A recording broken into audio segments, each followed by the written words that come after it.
안녕하세요, 여러분. 저는 아직 창창한 나이라고 생각하며 살고 있는 30대 후반으로 접어든 여성입니다. 매번 이곳을 찾아와서 다른 분들의 사연을 들으며 같이 웃고 같이 울고 하다가 제 이야기를 써보려고 글자를 적으니 뭔가 이상하기도 하고 쑥스럽기도 한 마음이 듭니다. 제 이야기를 과연 이곳에 풀어놓아도 다른 분들이 저처럼 웃고 울고 함께 저의 마음을 공감해 줄까 싶은 생각이 들어서 이렇게 글 써도 되나 하는 망설임이 생기기도 합니다. 혹시나 제 이야기가 재미없으면 어떡하지 하는 고민이 드는 이 밤에 아무래도 답답한 속을 달래줄 수 있는 곳은 여기밖에 없다는 생각에 글을 적어 내려갑니다. 저는 아직 적다면 적은 30여 년을 살았지만 다른 분들이 60대, 70대에 겪는 풍파를 모조리 겪었다는 생각을 이상하게 지울 수가 없습니다. 남들은 살면서 한 번 겪기도 힘들다는 갖은 순환과 시련을 저는 왜 이렇게 이른 나이에 겪게 되었는지 참 제 운명이 이렇게 기구한 건가 싶기도 하고요.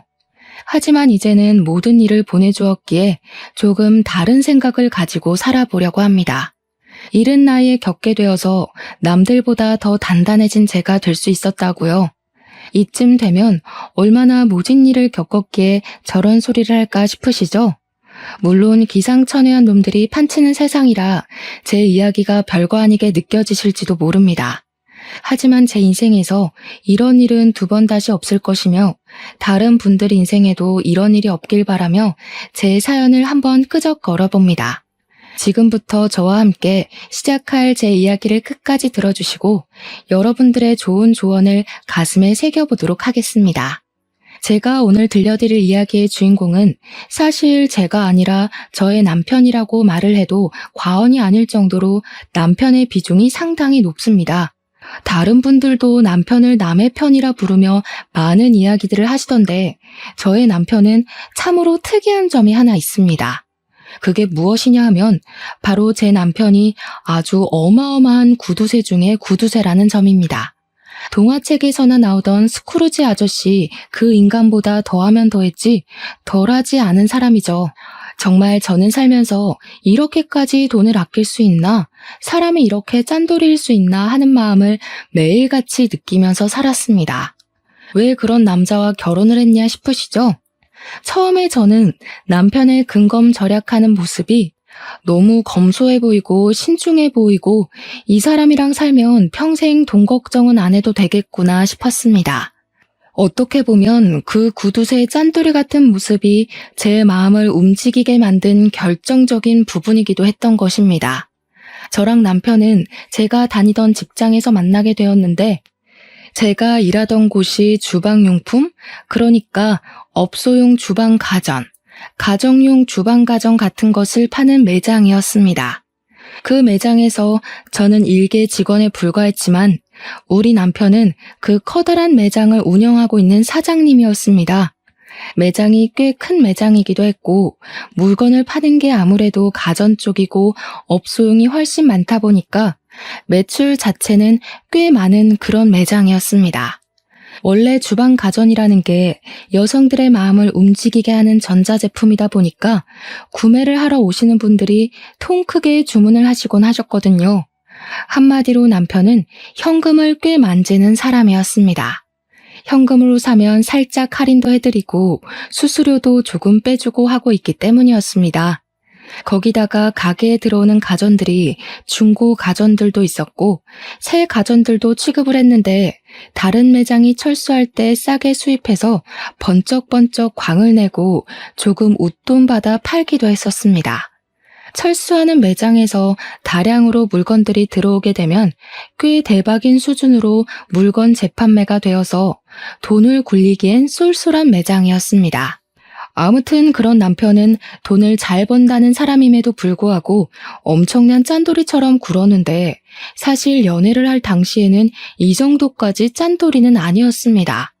돈을 써야 하는 타이밍에는 팍팍 쓰면서 저에게 선물도 잘 안겨주었고 아낄 때는 그 누구보다 아끼며 사치를 절대 하지 않는 계획적인 인간처럼 보였습니다. 거기다가 남편이 저보다 10살이나 연상이었기 때문에 사실 연애를 할 당시에 제가 지나가는 말로 예쁘다 하면 바로바로 결제를 해주는 그런 남자였죠. 한마디로 사랑하는 사람에게만큼은 절대로 돈을 아끼지 않는 이 시대 최고의 남성이었단 말입니다. 하지만 사업장에서는 연애할 때의 모습과는 전혀 다르게 조금 구두쇠처럼 굴기는 했었습니다. 예를 들면 회식을 할 때 메뉴는 무조건 돼지로 통일이라거나 커피 같은 것도 직원들이 지나가는 말로 아메리카노 먹고 싶다고 말을 해도 믹스커피 타서 냉장고에 넣어두고 먹으라고 모르쇠처럼 굴기도 했습니다. 물론 저는 그렇게 아끼는 모습이 믿게 보이지 않았고 오히려 사람이 계획적으로 돈을 사용하는구나 멋있다 하고 느끼고 있었습니다. 왜 그런 모습이 멋있었냐고요? 그 이유는 저희 아버지께서 돌아가시기 전에 친한 친구분께 보증을 잘못 서주었다가 집이 쫄딱 망하면서 엄청나게 힘들게 살았기 때문이었습니다. 정말 너무너무 먹고 싶은 음식 한번 제대로 먹지도 못했고 사고 싶은 옷이나 화장품 따위의 것들도 사지를 못했습니다. 아버지 친구분의 뒤통수로 인해 그 빚을 전부 막아내고 갚아내느라 아버지께서는 한평생 팔자에도 없는 막노동을 하면서 돈을 악착같이 모으셨습니다. 그리고 그 빚을 몇 년에 걸쳐서 온 가족이 다 갚은 지 2년이 되던 어느 날 막노동을 하며 얻게 된 폐병으로 인해서 아버지는 세상을 등지게 되었습니다. 저는 정말 그 이후로 보증은 당연한 이야기고 그 어떤 사람에게도 5만 원짜리 한 장 돈을 빌려줘 본 적이 없는 사람이 되었습니다. 저도 돈이 생기면 무조건 저금을 하고 계획을 가지고 돈을 쓰는 사람이 되었던 것입니다. 저도 물론 남편을 만나기 전에 여러 연애를 하면서 살았는데 그때마다 남자친구들이 저에게 짠순이라며 저의 근검절약을 나쁘게 보는 사람들이 덜어 있었습니다. 그래서 저는 저처럼 절약하는 습관이 있는 남자를 만나고 싶다는 생각을 꾸준히 해왔었는데 완벽하게 제 남편이 제가 원하는 모습을 하고 있더라고요. 우리 남편은 정말 심각한 구두쇠지만 저에게만큼은 돈을 아끼지 않겠다고 하지 않았겠습니까? 그러니 제 눈에는 누구보다 1등 신랑감으로 보였던 겁니다. 우리 남편이 저보다 10살이 연상이었기 때문에 사실 얼굴이 좀 많이 늙어 보이기도 했고 몸매도 아저씨처럼 볼품이 없는 사람이긴 했습니다. 하지만 그 모든 단점이 우리 남편의 절약 정신으로 용서가 되었습니다. 저의 앞으로의 미래를 생각하면 편하게 살 수 있겠다 싶은 그런 남자요. 주방 가전을 다루고 있는 매장을 운영해서 그런 건지 주부들의 세심한 고충을 잘 이해하고 있는 내 남편이 얼마나 든든해 보였는지 상상이나 가실까요? 남편이 물건을 사러 온 주부들에게 입만 딱 열면 주부들이 그 언변에 살살 녹아서 물건을 구매해 가곤 했습니다. 이쯤에서 우리 남편의 자랑 아닌 자랑을 멈추고 이야기를 하자면 저는 남편에게 프로포즈를 받았고 결혼을 하기로 했습니다. 아버지가 돌아가신 이후에 쭉 혼자 살고 계시던 저희 어머니께서도 진심으로 기뻐해 주시면서 저의 결혼을 지지해 주셨습니다. 그런데 참으로 이상하게 말입니다. 도총각을 제가 구제해주는 것이나 다름이 없음에도 우리 시모가 저를 별로 마음에 들어 하지 않는 게 아니겠습니까? 왜 그런 건지는 모르겠는데 대충 제 예상으로는 아들이 결혼을 한다고 하니까 본인에게 주는 용돈이 줄어들지는 않을까 걱정스러움에 결혼을 반대하는 것 같았습니다. 제가 30 중반쯤 결혼을 했으니 40 중반인 아들에게 얹혀서 살고 계시던 시모가 갑자기 아들이 결혼을 한다고 하니 앞으로의 걱정에 막막했던 것이겠죠. 남편이 그동안 시모를 완전히 모시고 살고 있었는데 남편 또한 저희 집처럼 일찌감치 시부를 떠나보내고 시모 혼자서 남편을 키운 한부모 가족이었기 때문이었습니다. 하지만 시모는 저희 어머니와는 조금 다르게 근검절약과는 거리가 있는 사람이었습니다. 이상하게 시모는 사치를 즐기시는 것 같더라고요. 시댁에 인사를 드리러 방문을 했는데 방 한 칸이 시모가 모은 명품백과 명품 옷들로 가득 차 있는 걸 보고 상당히 놀랐다고나 할까요? 오히려 젊은 저보다 명품 브랜드를 훨씬 많이 알고 매번 새로 나오는 신상품들도 줄줄이 꿰고 있었습니다. 시모의 탐탁지 않음을 견뎌내고 결혼식을 올리고 신혼생활이라는 것을 시작하게 되었는데 진짜 결혼한 지 한 일주일쯤 지났을까요? 황당한 일이 벌어지게 되었습니다. 갑자기 남편이 운영하던 매장에 세무조사가 들어오게 되었는데 남편이 보유한 현금과 주식에 대한 세금을 내야 한다고 신고를 받았다고 하더라고요. 누가 했는지 모르겠지만 남편이 그동안 뒤로 몰래 숨겨놓은 현금들이 꽤 있었고 세무조사가 들어오게 되면서 남편은 그 돈을 다시 옮겨놔야 했습니다. 남편은 세금을 줄이기 위해서 백방으로 발에 땀이 나게 돌아다니며 물어본 결과 보유하고 있는 주식들만 와이프에게 양도를 해도 세금이 줄어들 것이란 이야기를 듣게 되었습니다. 남편은 세금을 내는 돈이 세상에서 제일 아까운 돈이라고 하면서 저에게 주식을 양도해주겠다고 이야기를 했고 사실 저는 끼름칙해서 싫다고 했습니다.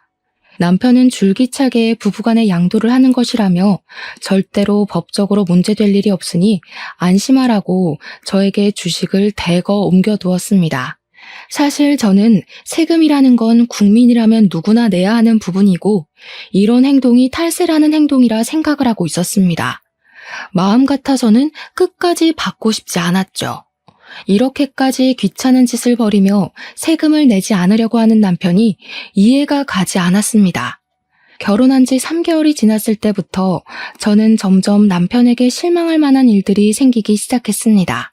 남편은 병적으로 저에게 돈을 주는 것을 싫어했고 돈을 아끼기 시작했습니다. 어떤 일까지 있었냐 하면요. 제가 올이 나간 스타킹을 버리려고 하자 남편이 득달같이 달려와서는 멀쩡해 보이는데 이걸 왜 버리냐고 잔소리를 하더라고요. 올이 나가서 신을 수가 없다고 했더니 다 사용할 곳이 있다고 하면서 욕실에서 거의 다 쓴 조각난 비누들 있죠? 그걸 모아둔 통을 들고 오는 게 아니겠습니까?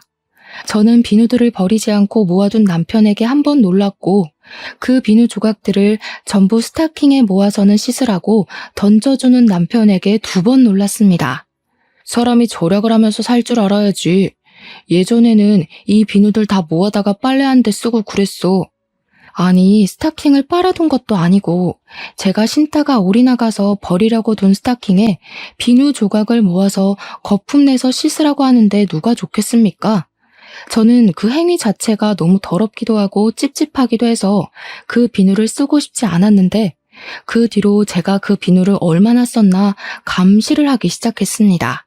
그런 숨막히는 분위기 속에서 신혼생활의 분위기가 좋았으면 얼마나 좋았을까요? 그러다 저희에게도 아주 좋은 소식이 찾아오게 되었습니다.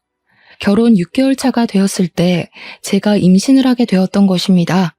임신과 출산을 해보신 분들은 잘 아시겠지만 입덧이라는 게 제 마음처럼 조절이 되는 것이 아니지 않겠습니까? 이상하게 먹을 것이 너무 당기는 바람에 살이 어마어마하게 올랐습니다. 제 몸무게가 결혼할 때쯤 50kg 정도였는데 만삭 때 무게는 76kg가 될 정도로 살이 엄청나게 붙게 되었습니다. 오죽하면 병원에서도 임신 당뇨가 올 수 있으니 조심해야 한다고 과일이나 당류를 먹지 말라고 경고를 할 정도였으니 상상이 가시겠죠. 처음에 살이 붙기 시작했을 때 남편은 임신했으니까 살이 붙는 건 당연한 거라고 마음껏 먹으라고 저를 안심시켜 주었지만 날이 갈수록 불어나니 눈치를 주더라고요. 임신 기간 내내 대놓고 먹지 말라고는 하지 않았지만 그렇게 먹으면 속이 더부룩하지 않냐, 집안 살림 거덜내겠다 하면서 은근히 먹지 말라는 신호를 주었습니다. 저희 친정어머니께서는 제가 임신을 했다고 하니 좋은 걸 먹이고 싶어서 반찬도 가져다 주시고 제철 음식도 매번 해서 주셨습니다. 하지만 시모는 살이 찐 저를 보면서 저러다가 소박을 맞는 거 아니냐면서 적당히 살을 찌우라고 잔소리를 멈추지 않으셨습니다. 우리 아들이 퍽이나 그런 몸매를 한 여자한테 마음이 동하겠니? 살이 쪄도 어쩜 저리 뒤룩뒤룩 찐 건지 보기 흉하다. 그렇게 서러운 임신 기간을 보내고 출산을 한 뒤로 정말 이래도 되나 싶을 정도로 지옥 같은 육아를 시작하게 되었는데 이상하게 몸무게는 별로 빠지지 않더라고요. 누가 그런 소리를 했었는데 육아는 운동이 아니라 노동이라고, 노동은 절대로 살이 빠지지 않는다고요. 아무튼 그렇게 열심히 아이를 돌보고 밥도 제대로 못 먹고 했는데도 불구하고 살은 60kg 초반에서 더 이상 빠지지 않았습니다. 결혼을 할 당시보다 10kg 이상 살이 올라붙었으니 제 모습이 얼마나 미워 보였겠습니까? 남편이 저와 같은 방에서 자는 걸 거부하기 시작했습니다. 당신이 싫어서 각방을 쓰겠다는 게 아니라 애가 밤마다 울어대니까 시끄러워서 내가 같이 잠을 잘 수가 없잖아. 나는 내일 출근을 해야 하는 사람인데, 내가 잠 못 자서 출근 못하면 돈은 누가 벌어올 거야? 애 때문에 잠을 푹 못 자니까 내일 일에 지장이 생기잖아. 아무튼 따로 잘 테니까 그런 줄 알아. 저는 그런 남편에게 배신감이 느껴지기도 했고 서럽기도 했지만 생활비가 전부 남편의 주머니에서 나오고 있었으니 어쩔 수가 없었습니다. 아이가 생후 10개월을 막 넘겼을 때 갑자기 열이 엄청나게 나면서 온몸이 새빨갛게 달아오르고 아기가 힘없이 축축 늘어지기 시작했습니다. 하필이면 그날이 금요일 밤이었고 병원 문이 열려있는 곳이라고는 응급실밖에 없는 상황이었습니다. 애는 열이 너무 올라서 그 작은 몸으로 온몸을 부들부들 떨며 경기를 일으키는 지경이 되었는데 남편은 태연하게 휴대폰만 만지고 있는 게 아니겠습니까? 뭐해? 빨리 옷 입어요. 우리 애 이러다가 큰일 나겠어. 빨리 응급실이라도 가요. 아니 고작 열 좀 나는 걸로 뭘 응급실이야? 그냥 해열제나 먹이고 땀이나 닦아주면 된다던데. 지금 응급실 가면 돈만 비싸고 처방해주는 건 다 똑같아. 어차피 가봐야 해열제나 먹이라고 할 텐데. 그냥 월요일까지 버텼다가 동네 소아과 가. 아니 아무리 아이한테 관심이 없다고 해도 그렇지. 말도 못하는 우리 아기가 아픈데 돈 아깝다는 말이 나올 수가 있는지 정신이 나갈 것 같더라고요. 저는 열 경련을 일으키는 아이의 열을 내리려고 온몸을 미지근한 수건으로 닦아주고 있었는데 그 물이랑 수건을 너무 화가 나서 남편에게 던져버렸습니다. 당신이 그러고도 애 아빠야? 사람이야? 애가 아픈데 휴대폰만 만지고 있으면서 아무것도 안 하는 게. 아씨, 오래간만에 쉬는 날인데 별걸로 다 난리야. 그러더니 저를 째려보면서 축축하게 젖은 옷을 벗어 거실 바닥에 아무렇게나 던져두고는 방으로 쑥 들어가는 게 아니겠습니까? 저는 결국 터져나오는 눈물을 참지 못하고 애를 둘러엎고 택시를 타고 응급실에 갔는데 우리 애가 폐렴이라고 하더라고요. 정말 응급실 구석에서 그 작은 발에 수액을 맞고 있는 아이를 보면서 엉엉 울다가 처음으로 이혼이라는 것을 결심하게 되었습니다. 그런데 제가 이혼을 결심한 그 응급실 사건이 있었던 날 이후로 남편의 단점들 중에서도 엄청난 단점들만 제 눈에 쏙쏙 들어오는 게 아니겠습니까? 특히나 결혼 전에는 장점으로만 느껴졌었던 우리 남편의 짠돌이 같은 그 성격이 진절머리 나게 싫어지고 정말 죽이고 싶다는 충동까지 들게 하더라고요. 구두쇠 중에 구두쇠, 음식을 먹을 때에도 이건 얼마냐, 저건 얼마냐. 이 반찬 하는데 1,000원이면 만들 수 있지 않냐 하고 정말 미치겠더라고요. 아니 요즘 반찬 가게에서 반찬을 사도 얼만데 들어가는 재료값들은 물론이고 제 노동력은 생각도 안 하고 1,000원 이러고 앉아있으니 당연히 정신 나간 놈 같아 보였습니다. 저는 오죽하면 남편의 얼굴을 마주보면서 밥을 먹으면 체하는 기분이 들 것 같아서 밥을 따로 먹기 시작했습니다. 저는 애를 챙기느라 바쁜 와중에도 곧 다가올 돌날을 준비하기 위해 이리저리 발로 뛰며 돌잔치 장소도 알아보고 드레스 대여도 알아보고 있었습니다. 처음으로 맞이하는 생일이기도 하고 우리 아이만큼은 화려하게 첫 생일상을 차려주고 싶은 마음에 주위에도 돌잔치를 할 거라고 신나게 떠들고 다녔습니다. 당연히 우리 남편도 둘도 아니고 하나뿐인 아이인데 돌잔치만큼은 통 크게 신경 써줄 거라고 믿고 있었기 때문에 백방으로 알아보고 다녔습니다. 제가 미리 알아본 업체들과 돌잔치 장소들을 쭉 정리해서 남편에게 보여주면서 처음으로 하는 생일잔치니까 이게 어떠냐 저게 어떠냐 의견을 물어보았습니다.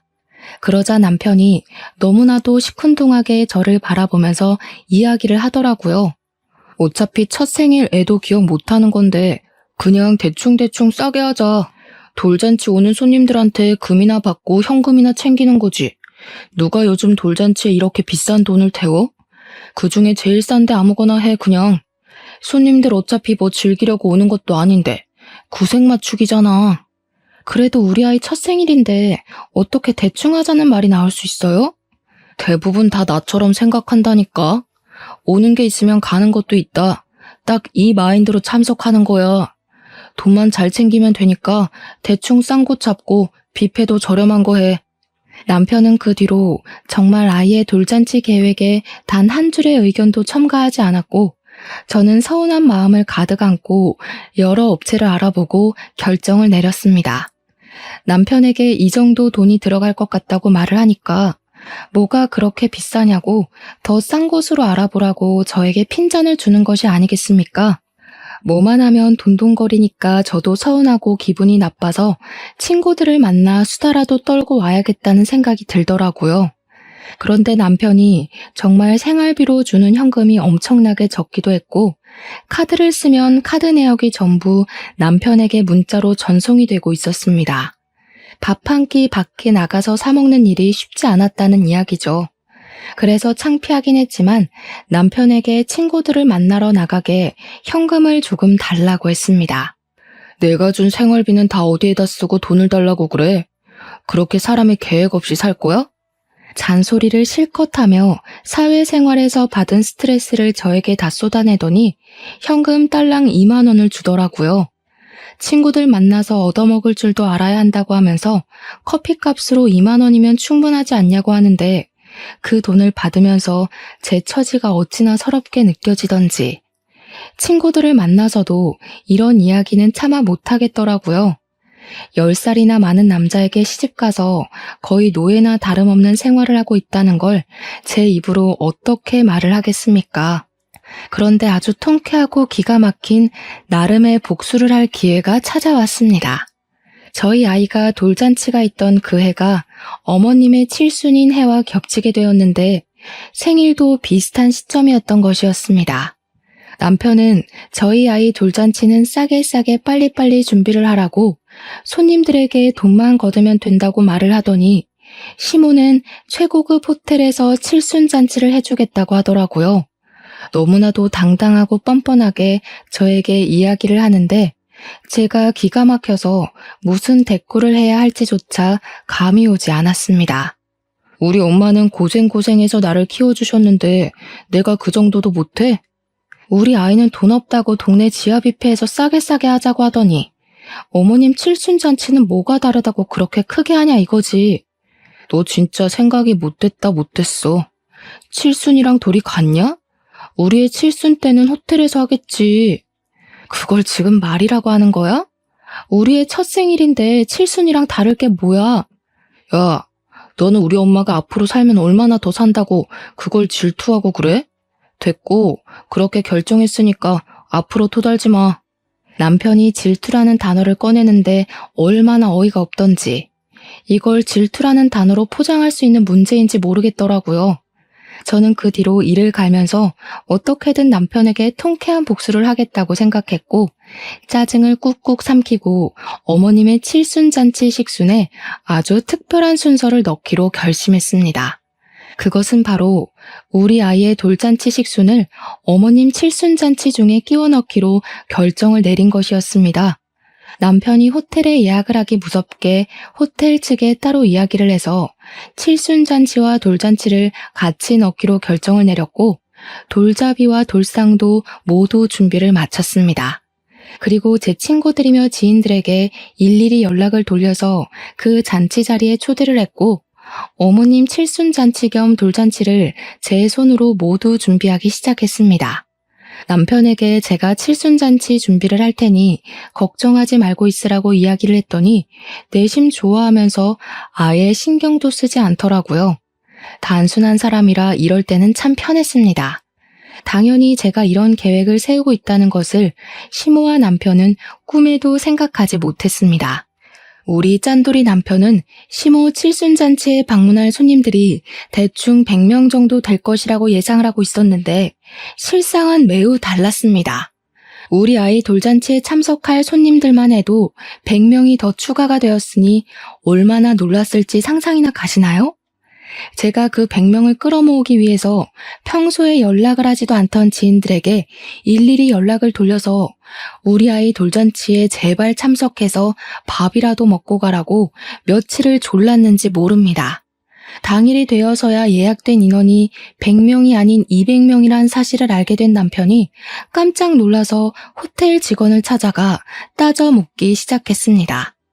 호텔에서 하는 잔치다 보니까 예약 인원수대로 식사가 코스 요리로 준비가 되었고 남편이 예상한 금액의 2배가 나오게 생겼으니 정신이 빠진 사람처럼 분주하게 돌아다니더라고요. 아니, 저희가 예약한 건 100명인데 왜 200명으로 되어 있습니까? 홀을 헷갈린 거 아닌가요? 이렇게 큰 장소를 예약하지 않았는데? 지난번에 손님 200분으로 변경하신다고 전화 받았었는데요. 남편은 직원이 당황해하며 예약 변경된 인원이 맞는다고 말을 하자 울그락푸르락해져서는 저에게 무슨 짓을 했냐고 소리를 치며 대기실로 찾아왔습니다. 그런데 제가 이미 드레스로 갈아입은 상태였고 저희 아이도 돌잔치 드레스를 입고 있으니 남편이 입을 떡 벌리면서 뒤이어 말을 못하더라고요. 저는 남편에게 아주 태연하게 턱시도를 건네면서 어서 갈아입으라고 했고 남편은 손에 들린 옷을 보면서도 이게 무슨 일인가 의아해했습니다. 한복까지 곱게 빌려 입고는 칠순잔치 한다고 아침부터 신나서 미용실에 가서 화장까지 받고 온 시모는 저와 아이의 모습을 보고 당황해하더라고요. 당연히 본인이 주인공인 줄 알았는데 더 화려한 모습으로 나타난 며느리와 손녀를 보고 입이 떡 벌리신 거죠. 그 모습이 어찌나 통쾌하고 쌤통이던지 마음 같아서는 제자리 뛰기라도 하면서 만세를 부르고 싶었습니다. 어차피 당신이 돈을 아끼라고 했으니까 어머님 칠순잔치 때 우리 아이 돌잔치도 하면 되겠다 하고 생각했지. 당신도 얼른 옷 갈아입고 와. 남편이 어이없다는 듯 헛기침을 했지만 이미 일은 다 벌어진 뒤고 손님들도 하나둘 자리를 잡고 있는데 무슨 뾰족한 수가 있겠습니까? 처음에는 시모 칠순잔치대로 식순을 했는데 시모는 이미 뒤이어 돌잔치가 시작된다는 것을 알고 있었기에 마음 놓고 기뻐하지도 못하고 인상만 뚱하게 쓰고 있더라고요. 시모 친구들은 아무것도 모르고 있다가 사회자가 이제 2부 식순으로 우리 아이의 돌잔치를 시작하겠다고 하니 다들 벙쪄서는 시모만 쳐다보았습니다. 시모는 그 자리에서 화를 내지도 못하고 불편한 한숨만 꾹꾹 삼키시더라고요. 저는 시모의 칠순잔치 축하 현수막까지 다 뜯어내고 우리 아이의 돌잔치 축하 현수막으로 새로 바꿔 달았습니다. 2부 행사처럼 돌잔치를 하고 돌상에 돌잡이에 스냅 사진이라는 것까지 알차게 다 찍은 다음 밥도 맛있게 먹었습니다. 그날 밥맛이 어찌나 좋던지 시모와 남편의 똥 씹은 얼굴이 반찬이더라고요. 그 이후에 남편은 식대로 나온 금액을 보고 온몸을 부들부들 떨었습니다. 애초에 자식 생일에 돈을 아끼지 않았으면 이것보다 당연히 싸게 먹혔을 텐데 자기 꾀에 자기가 넘어간 것 아니겠습니까? 모든 행사가 끝이 나고 옷을 갈아입고 나왔는데 분노에 휩싸인 시모가 갑자기 제 머리통을 확 치는 게 아니겠습니까? 네가 아주 내 친구들 앞에서 나를 망신 주려고 작정을 하고 덤비는구나. 순간 머리가 울리는데 저도 이성을 잃게 되더라고요. 열이 받으니까 눈에 보이는 게 없어서 저도 그만 시모의 머리통을 그냥 빡 날려버렸습니다. 아무래도 젊은 제가 팔 힘도 훨씬 좋지 않겠습니까? 애써 고정시킨 시모의 머리가 흐트러지고 옆으로 휘청거리시더라고요. 시모가 진짜 아프긴 아팠는지 눈물을 뚝뚝 흘리면서 남편을 바라보는데 남편이 씩씩거리면서 시모 편을 들더라고요. 너 정신 나간 게 틀림없구나. 지금 우리 엄마를 때려? 야, 너네 엄마가 내 머리통 때린 건 눈에도 안 보이냐? 야, 너네 엄마? 이게 진짜 그거랑 그게 같아? 어? 너 식대가 지금 얼마가 나온 줄 알고 이러는 거야? 이 홀 빌리는 데만 1,000만 원이야. 그런데 지금 식대만 2천만 원 나온 게 말이 되냐고. 너네 엄마네 손님들은 돈도 별로 안 내놓고 갔나 봐. 우리 애 손님들은 금반지에 돈봉투 아주 두둑하게 했던데. 그걸 왜 네가 챙겨? 내놔. 어머, 이걸 어쩌지? 현금은 이미 통장에 넣었고 금반지는 우리 엄마한테 녹여서 목걸이 만들어달라고 보냈는데. 그렇게 통쾌한 복수를 하고 난 이후 남편은 아주 치사한 방법으로 저를 괴롭히기 시작했습니다. 바로 생활비를 확 줄여버린 것이었습니다. 남편은 생활비를 줄이면서 저에게 돌잔치 때 돈 많이 챙긴 거 아니었냐고 그 돈으로 생활하면 되겠다고 비아냥거렸습니다. 저는 아기 분유값에 기저귀 값에 부가적으로 들어가는 돈 때문에 힘들어 죽겠는데 남편이라는 놈이 저런 식으로 나오니까 열이 받아서 더는 이렇게 못 살겠다 싶었습니다. 거기다가 저랑 애한테 들어가는 돈은 그렇게나 아끼고 아껴대면서 자기 먹고 노는 돈이랑 시모에게 들어가는 사치 비용은 하나도 아끼질 않더라고요. 맨날 말로만 죽겠다 죽겠다 하고 정작 쓰는 돈은 펑펑 쓰니 제가 열이 안 받겠습니까? 지 허리벨트 하나 사는 것까지도 전부 명품으로 긁어대면서 우리 아이와 저는 이렇게 거지꼴로 아껴 살아야 하나 싶은 생각이 들었습니다. 그러던 어느 날 항상 하늘은 불쌍한 자를 돕는다고 하지 않겠습니까? 우리 남편이 친구를 따라가서 돈을 더 불리고 싶다는 욕심에 큰 투자를 하나 하게 되었습니다. 물론 저에게는 비밀로 하고 가게 보증금까지 담보로 잡고서는 고위험에 속하는 주식 투자를 하나 들어가게 되었는데 사실 저희 남편이 투자를 잘하긴 하거든요. 엄청나게 좋은 주식이라는 말에 큰돈 한번 당겨보자는 심산으로 친구 따라 알아보지도 않고 아무 주식이나 들어갔다가 휴지 조각으로 변해버리고 만 것입니다. 있는 돈으로만 투자를 했으면 돈 잃고 마는 것인데 가게 보증금까지 걸어뒀으니 남편 발등에 불똥이 튀기 시작한 거죠. 거기다가 엎친 데 덮친 격으로 팔았던 물건들에 어마어마한 클레임이 걸려오면서 된통 그 값까지 뒤집어 쓰게 된 것입니다. 우리 남편은 순식간에 빚더미에 앉은 알거지가 되었습니다. 남편은 급한 불을 끄고자 시모에게 가서 돈을 좀 빌려달라고 했는데 저희 시모도 엄청난 사치왕이라고 하지 않았겠습니까? 당연히 돈 없다고 했다더라고요. 그 이후에 남편은 정말 정신 나간 사람처럼 쉬지 않고 이곳저곳에 돈을 빌리러 다니기 시작했는데 어쩜 돈을 빌려주겠다고 나서는 친구가 하나도 없었습니다. 저는 그런 초라한 남편의 모습을 보면서 깨닫게 되었습니다. 남편이 오죽 짠돌이처럼 굴었으면 이런 위급한 상황에 돈을 빌려줄 친구가 하나도 없는지 말입니다. 저도 물론 근검절약하는 생활을 이어가긴 했지만 남편은 저와 수준이 다를 정도로 주위 사람들에게 돈을 아끼면서 살았거든요. 자기가 밥을 살 때에는 싸구려만 먹이고 남한테 얻어먹을 때는 하나라도 더 뽑아 먹으려고 애를 쓰는 사람처럼 살았으니 누가 남편을 돕고 싶겠습니까? 그것도 자기 매장을 운영하면서 돈까지 넉넉하게 만지는 사람이 없는 사람들보다 더 없는 모습으로 살았으니 친구들이 전부 진절머리가 났겠죠. 도울 때 확실하게 도울 줄 알았어야 했는데 남편에게 그런 지혜는 전혀 없었던 것입니다. 여보, 나 진짜 이러다가 가게고 나발이고 거리에 나앉게 생겼다고. 처가에 가서 돈이라도 좀 빌려달라고 해봐. 어? 저에게 사정사정을 하다가 돈 빌려오라고 윽박을 질렀다가 하는데 저는 그런 남편의 모습이 너무나도 웃겨서 깔깔거리며 비웃어 주었습니다. 남편이 정신나간 년처럼 웃는 저를 보면서 머리가 어떻게 된 거 아니냐고 우리 가족 전부 거리에 나앉게 생겼는데 웃음이 나오냐고 소리를 치더라고요. 저는 그런 남편에게 정색을 하며 이야기를 했습니다. 왜 웃으면 안 돼? 그동안 지사치하는데 돈 쓰고 할 때는 아까운 줄 모르고 팍팍 쓰더니 이제 와서 아쉬우니까 친정 타령? 우리 집에 도대체 뭘 해준 게 있다고 우리 엄마 돈을 가져오라고 하는 건데? 당신 진짜 양심 없다. 가족이니까 당연히 사이가 힘든데 한 푼이라도 더 쥐어줘야 하는 거 아니냐? 어? 당신은 우리 엄마한테 뭐 하나 해준 거라도 있어? 사람이 어떻게 매번 주거니 받거니 해. 이번에 도와주시면 내가 또 언젠가 도움이 될 날이 있지 않겠냐고. 지금 당신 꼴을 보면서 이야기해. 당신이 얼마나 짠돌이처럼 굴고 사람들을 못 챙겼으면 이렇게 힘들 때 나서서 도와주겠다는 사람이 하나도 없어? 가게나 정리하고 빚이나 막아. 그랬더니 남편이 입에 거품을 물면서 가게를 정리하고 나면 우리 가족들 전부 뭐 먹고 살라고 그런 소리를 하냐고 화를 내는 게 아니겠습니까? 정말 연애할 때랑은 판이하게 다른 모습으로 저에게 신경질을 내는데 제가 그동안 이딴 저급한 인간을 남편이라고 믿고 살았다는 게 후회가 되더라고요. 저는 이혼을 확실하게 결심한 뒤였기 때문에 속이 후련해질 때까지 남편에게 비아냥거리기로 결심을 했습니다. 내가 이대로 혼자 죽을 줄 알아?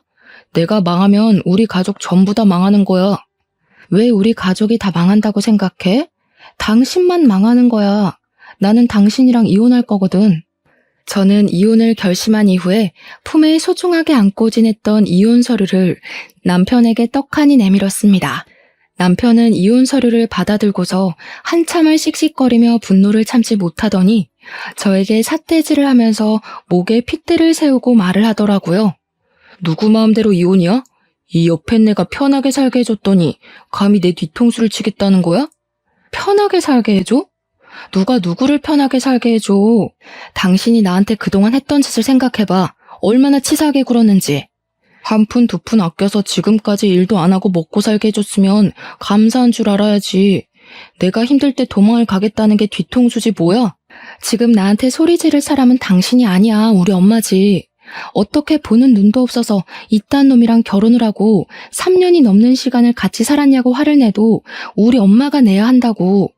내가 마트에서 장 볼 때, 친구 만날 때, 아기 물건 살 때마다 그게 꼭 필요한 거냐고 되묻던 당신이 나를 편하게 살게 해줘? 너네 엄마가 명품백 살 때는 돈 한 번 아낀 적이 없으면서 내가 장바구니 하나 살 때마다 눈치를 주던 당신이 그런 소리를 해? 그렇게 아껴 살아서 겨우 한 짓이 투자 실패라니. 당신 벌 받은 거야. 나는 절대 이혼 못하니까 그런 줄 알아. 어디 옆에 내가 집에서 애나 돌보고 집안일이나 할 것이지 큰 소리를 떵떵 치고 살아. 누구 마음대로 못해준다 만다야? 당신이 못하겠다고 버티면 나는 소송이라도 할 테니까 그런 줄 알아. 제가 소송까지 불사르겠다고 하자 남편은 씩씩거리다가 갑자기 소리를 꽥 지르면서 저에게 생각난 듯 말을 했습니다. 내가 신혼 초에 넘겨놨던 주식 있지? 그거 그대로 있지? 네가 가진 내 주식 다시 내 계좌로 돌려놔. 그거면 급한 불 맞고도 남지. 내놔. 처음에는 남편이 무슨 말을 하는지 이해를 못하고 있다가 곰곰이 생각을 해보니 남편이 세금을 덜 내려고 제 계좌로 옮겨두었던 주식이 생각나게 되었습니다. 저는 남편에게 끝까지 유익한 일을 하고 싶지 않았기 때문에 발악하는 남편을 두고 간단하게 챙긴 짐을 들고 친정으로 도망치듯 나왔습니다. 남편은 제가 이러다가 말겠지 하고 생각을 했는지 저를 찾아오지도 않고 메시지만 열심히 보내더라고요. 지금 돌아오면 용서해주겠다, 생활비를 더 줄여버리겠다 하는 아주 추잡한 메시지들을 보내면서 저에게 주식이나 빨리 확인해보라고 하더라고요. 저는 남편의 마지막 메시지를 확인하고 생각이 나서 힘들게 주식 앱을 설치하고 들어가서 잔고를 확인해 보았습니다. 그리고 저는 너무 놀라서 입을 틀어막게 되었습니다. 글쎄 그 주식이 그 3년 사이에 10배가 넘게 펄쩍 뛰어오른 것이 아니겠습니까? 저는 정말 제 눈을 비비면서 이게 뭔가 싶어 0이 붙은 숫자를 다시 한번 확인했습니다. 마치 로또를 맞아도 이런 금액을 맞을 수 없을 것이다 싶을 정도로 제 현실을 의심하게 되었고 정말 이 돈이 내 계좌에 들은 잔고가 맞나 몇 번을 확인했습니다. 아무리 눈을 비비고 팔을 꼬집고 해도 그 돈은 그대로 제 계좌에 들어있더라고요. 그 주식이 연예계 엔터테인먼트 회사 주식이었는데 아이돌 그룹이랑 배우들이 성공을 하면서 회사 자체가 몇 년 사이에 대박이 났다는 것입니다. 해외 진출에도 성공하게 되면서 외국 투자자들이 탄탄하게 투자를 했고 그 덕으로 대박이 터져서 엄청나게 성장을 한 회사라고 하더라고요. 제가 너무 의심이 되어서 인터넷 기사까지 검색을 해보았다니까요.